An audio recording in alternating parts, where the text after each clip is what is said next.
اللہ کے سوا اللہ کی عبادت کرتے ہیں، حج بھی کرتے ہیں، روزہ بھی رکھتے ہیں، طواف بھی کرتے ہیں، صحیح بھی اور حج بھی سب کچھ کرتے ہیں، زکات بھی دیتے ہیں، بڑی بڑی لمبی لمبی داڑھیاں، پگڑے، تگڑ،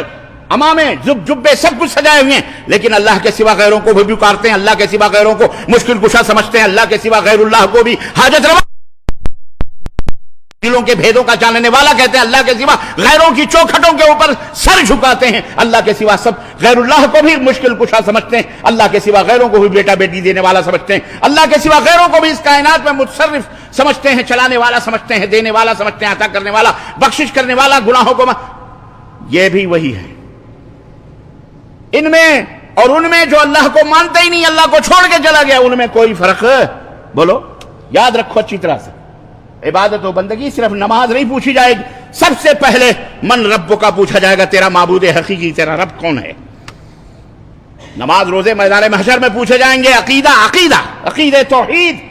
مکمل ہونا چاہیے، پختہ ہونا چاہیے۔ اسی لیے اللہ نے فرمایا وما خلقت الجن والانس الا لیعبدون، ہماری تخلیق کا مقصد صرف اللہ کی عبادت، صرف نماز عبادت نہیں ہے، صرف روزہ عبادت نہیں ہے، صرف حج عبادت نہیں ہے، صرف زکوٰۃ عبادت نہیں ہے، صرف 2 سجدے کر لینا، نوافل پڑھ لینا، کسی کو صدقہ خیرات کی، یہی عبادت نہیں ہے۔ سب سے بڑی عبادت یہ ہے کہ اللہ کے ساتھ کسی کو شریک اور ساجیدار نہ سمجھا جائے، صرف اللہ عز و جل کے سامنے اپنے سروں کو جھکایا جائے، اسی سے فریاد کی جائے، اسی کو مددگار سمجھا جائے، وہی مدد دینے والا ہے، اللہ کے سوا کوئی مددگار۔ اب یہ نہ کہنا کہ بیوی تو پانی، بیگم ایک گلاس پانی دے دو، بیٹے ایک گلاس پانی، بیٹی ایک گلاس پانی دو، تو وہ بھی تو مددگار ہے۔ یہ انتہائی خساست اور جہالت کی بات ہے۔ بیوی اگر آپ کی فرما برداری کرتی ہے، ٹھیک ہے، اور آپ کے بھائیوں کی بھی پردے کے ساتھ کھانا بنا کے دیتی ہے، کھلاتی ہے، پلاتی ہے، وہ کوئی چیز مانگے پردے کے پیچھے سے دے دیتی ہے، تو کیا مطلب وہ شوہر ہو جاتا ہے؟ بولو، وہ شوہر نہیں ہوگا، وہ نہ یہ زانیہ اور فاحشہ ہوگی، کیونکہ زنا کس کو کہتے ہیں یہ سمجھنا بہت ضروری ہے،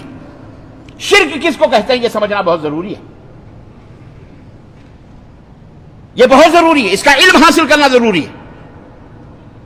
میں نے بتایا جیسے توحید کا علم حاصل کرنا، جیسے نماز کا علم آپ کو حاصل کرنا، جیسے وضو بنانے کا طریقہ،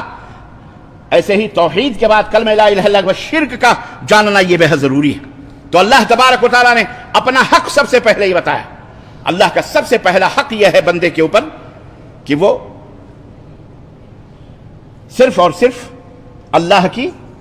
عبادت اور بندگی کریں، اللہ کے سوا کسی اور کی عبادت و بندگی نہ کریں۔ اللہ نے جہاں اپنی عبادت و بندگی کا حکم دیا وہیں یہ بھی ہے کہ اخلاص کے ساتھ عبادت کریں، ملاوٹ کے ساتھ نہیں۔ کس کے ساتھ؟ اخلاص اور غیر اخلاص دونوں میں فرق یہ ہے کہ بھینس کے تھن سے جو دودھ نکلتا ہے آپ کے برتن میں وہ خالص دودھ ہوتا ہے، اب اس میں تم آب زمزم ملاؤ یا نل کا پانی ملاؤ، کنویں کا پانی ملاؤ، اسے خالص دودھ نہیں کہا جائے گا، اسے ملاوٹ والا کہا جائے گا۔ کہا جائے گا کہ نہیں کہا جائے گا؟ ایسے ہی کلمہ توحید کے بعد اگر آپ نے غیر اللہ سے اپنے تعلق کو جوڑا، اپنے دل کو جوڑا، تو یاد رکھو کہ پھر وہ شرک باللہ ہو جائے گا۔